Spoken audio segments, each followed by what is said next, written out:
Sesaat lagi Anda akan mendengarkan program Renungan Sahabat Seperjalanan bersama Pendeta Wendy Pratama.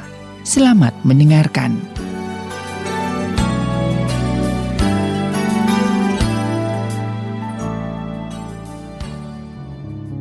Selamat berjumpa kembali di dalam layanan audio Sahabat Seperjalanan. Hari ini adalah hari Sabtu 6 Maret 2021. Tema renungan dan saat teduh kita dengan judul Mengubah Kekecewaan. Mengubah kekecewaan. Firman Tuhan terambil dalam Roma pasal 5 ayat yang ketiga sampai kelima. Demikian bunyi firman Allah. Kesengsaraan menimbulkan ketekunan, dan ketekunan menimbulkan tahan uji, dan tahan uji menimbulkan pengharapan, dan pengharapan tidak mengecewakan, karena kasih Allah telah dicurahkan di dalam hati kita oleh Roh Kudus yang telah dikaruniakan kepada kita. Mari kita berdoa. Bapa yang di dalam surga, terima kasih bahwa kehidupan kami terus diproses dan berubah menjadi semakin baik, semakin benar, dan semakin berkenan di hadapan Allah.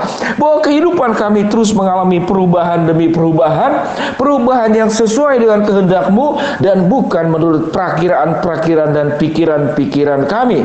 Di dalam nama Tuhan Yesus kami berdoa. Amin.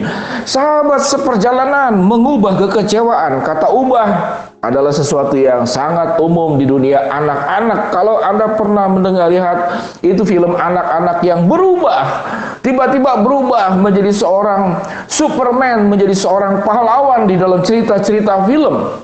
Sebegitu cepatnya, dari manusia biasa tiba-tiba jadi Superman, dari manusia biasa jadi Spider-Man, atau jadi siapa lagi di dalam dunia film anak-anak di masa lalu ataupun masa sekarang. Lalu kemudian kita melihat anak-anak yang, kalau kita lihat di TikTok dan dimanapun, itu bisa berubah dengan aplikasi. Yang gemuk tiba-tiba kurus, yang wajahnya banyak jerawat tiba-tiba jadi halus sekali. Lalu tiba-tiba bisa, yang laki-laki bisa pasang jenggot, pasang kumis, bisa berubah di dalam sesaat. Mengapa begitu banyak permainan aplikasi di dalam gadget yang seperti demikian? Itu menggambarkan tentang sifat manusia yang ingin melakukan sebuah perubahan dengan secara cepat.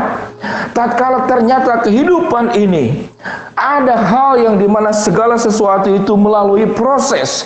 Firman Tuhan berkata bagaimana kesengsaraan itu bisa menjadikan sesuatu itu menjadi yang baik. Bukan kelancaran, bukan kemakmuran, bukan sesuatu yang dengan mudah didapat. Apa yang firman Tuhan katakan? Kesengsaraan itu adalah wadah yang menimbulkan turunan-turunan berikutnya. Apa yang dikatakan? Karena kesengsaraan kita membuat kita jadi tekun. Karena kesengsaraan membuat kita tahan uji. Karena kesengsaraan kita memiliki pengharapan di dalam Tuhan. Dan pengharapan di dalam Tuhan itu Alkitab mengatakan itu tidak mengecewakan. Yang menjadi pertanyaan, mengapa kita sangat mudah kecewa? Karena itu tidak sesuai harapan, tidak sesuai target, tidak sesuai keinginan, tidak sesuai perencanaan. Mengapa kecewa? Karena tersakiti, karena dilupakan, karena dibohongi, karena dijebak, karena dimanfaatkan, karena ditipu, karena ditinggalkan. Semua ini karena ada satu perkara yang membuat engkau kecewa, yaitu engkau menjadi pribadi yang terlalu idealis, dan engkau menganggap segala sesuatu yang kamu pikir, yang kamu buat itu akan terlaksana, akan terwujud. Dan kalau tidak terwujud, langsung kita mengalami yang namanya itu kekecewaan. Sahabat seperjalanan yang dikasihi Tuhan, tatkala Tuhan memberikan yang baik, lalu Tuhan memberikan yang namanya itu pengalaman sengsara, pengalaman menderita, pengalaman kesulitan, kita tidak pernah melihat bahwa semuanya itu adalah batu loncatan, anak tangga yang menghasilkan berbagai macam hal yang indah di dalam hidup kita. Karena kesengsaraan, karena kesulitan, kita menjadi tekun. Coba kalau segala sesuatu mudah didapatkan. Karena kesengsaraan, karena kesulitan, kita menjadi tahan uji. Karena kesengsaraan dan kesulitan kita menyadari bahwa kita tidak sanggup menghadapi segala sesuatu sendiri. Kita membutuhkan orang lain, kita membutuhkan lingkungan, kita membutuhkan perangkat-perangkat yang ada di sekitar kita, dan yang terutama kita membutuhkan Tuhan, dan kita menjadi orang yang berharap kepada Tuhan. Dan sewaktu engkau berharap kepada Tuhan, Alkitab berkata pengharapan di dalam Tuhan itu tidak mengecewakan. Bagaimana sikap kita yang benar menghadapi kekecewaan ini? Yang pertama, proporsional. Sewaktu engkau tidak mendapat, itu mungkin bagian orang lain, bukan bagian dirimu. Jadi tidak perlu kecewa kalau segala sesuatu menjadi milikmu, orang lain bagiannya bagaimana? Kira-kira demikian, bukan? Jadi kalau kita misalkan saudara antri beli sesuatu, lalu kita tidak mendapat, lalu kita kecewa, harusnya bersyukur, karena berarti ada orang lain yang punya kebahagiaan mendapat lebih dahulu dan kita tidak. Jadi hidup ini ada keseimbangan, proporsional. Lalu kemudian bagaimana? Waktu kita mengalami kekecewaan, sikap yang perlu diperbaiki, ya kita kemudian perlu memperbaiki diri. Agar kita tidak terlalu ambisius, kita tidak terlalu serakah, kita juga tidak terlalu kekanak-kanakan. Hanya anak-anak yang sedikit-sedikit kecewa, sedikit-sedikit tidak puas, sedikit-sedikit mengeluh.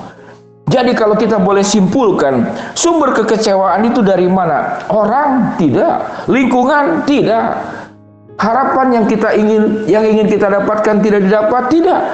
Kekecewaan itu adalah bersumber dari dirimu sendiri.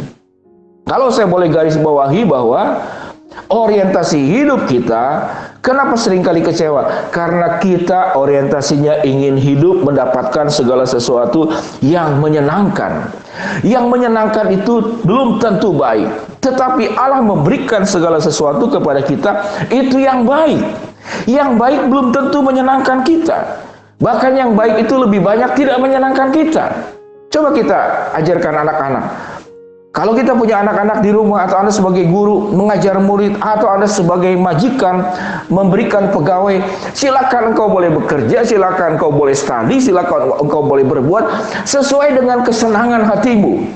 Kira-kira perusahaan akan maju atau berkembang? Akan bangkrut. Kira-kira orang tua akan mendidik anak dengan baik? Anak akan rusak. Kira-kira apakah mahasiswa dan murid-murid sekolah akan menjadi pandai? Akan menjadi bodoh. Kalau menyenangkan berarti buat siswa sekolah tidak ada ujian, tidak ada kesulitan, tidak perlu belajar, bermain setiap hari. Buat pegawai, apa yang menyenangkan? Kalau bisa seminggu kerja cuman sehari, 6 hari libur. Sementara sekarang 6 hari kerja, 1 hari libur. Itu menyenangkan. Namun itu apakah baik buat perusahaan? Tentu tidak. Apakah baik juga buat pegawai? Tidak. Kalau perusahaan tidak punya pemasukan yang tetap dari jerih payah bersama antara majikan dan pegawai, bagaimana mungkin rutinitas kehidupan dan kelangsungan perusahaan untuk pegawai pribadi sendiri itu ada? Tidak pernah ada. Sahabat seperjalanan yang dikasihi Tuhan, jadi Allah itu memberikan yang baik, dan belum tentu yang baik itu menyenangkan. Kalau kita mengejar yang menyenangkan, belum tentu itu baik buat kita. Roma 5 ayat 3-5 memberikan kepada kita, tatkala kita mendapatkan pengharapan yang tidak mengecewakan dari Allah, mendapatkan semua yang baik dari Allah, mendapatkan segala sesuatu yang baik juga di dalam proses kehidupan di dalam dunia ini. Ada tangga-tangga yang harus dilewati, yaitu apa? Ketekunan, tahan uji, tetap berharap, tetap berjuang. Lewat bagaimana? Lewat satu pintu yang Alkitab mengatakan, yaitu kesengsaraan, kesulitan, persoalan, masalah, sesuatu yang kita dapat tidak sesuai dengan harapan kita. Firman Tuhan berkata apa? Kesengsaraan menimbulkan ketekunan, dan ketekunan menimbulkan tahan uji, dan tahan uji menimbulkan pengharapan, dan pengharapan tidak mengecewakan, karena kasih Allah telah dicurahkan di dalam hati kita oleh Roh Kudus yang telah dikaruniakan kepada kita. Bagaimana mengubah kekecewaan? Yaitu berorientasi kepada yang baik dari Allah, dan bukan berorientasi kepada yang menyenangkan untuk kita. Merubah kekecewaan itu tergantung dirimu sendiri. Mari kita berdoa. Bapa yang di dalam sorga, hamba-Mu berdoa buat sahabat seperjalanan yang sedang sakit di rumah sakit maupun di rumah. Tuhan jamah, Tuhan sembuhkan. Buat sahabat seperjalanan yang sedang menghadapi tantangan, rintangan, kesulitan, dan masalah dalam kehidupan ini yang seringkali mengecewakan kita, biarlah kami boleh berfokus dengan benar kepada Engkau di dalam proses yang baik dan bukan yang menyenangkan. Tuhan bukakan jalan untuk setiap kesulitan yang ada dalam hidup kami. Bagi sahabat seperjalanan yang sedang berdoa, memohon sesuatu kepada Engkau, Tuhan akan jawab sesuai dengan waktu, rencana, dan kehendak-Mu. Di dalam nama Tuhan Yesus kami berdoa. Amin. Shalom sahabat seperjalanan yang dikasihi Tuhan. Kekecewaan itu adalah tergantung sikap hatimu. Allah menyediakan yang baik sekalipun itu seringkali tidak menyenangkan dirimu. Shalom, Tuhan memberkati kita semua. Amin.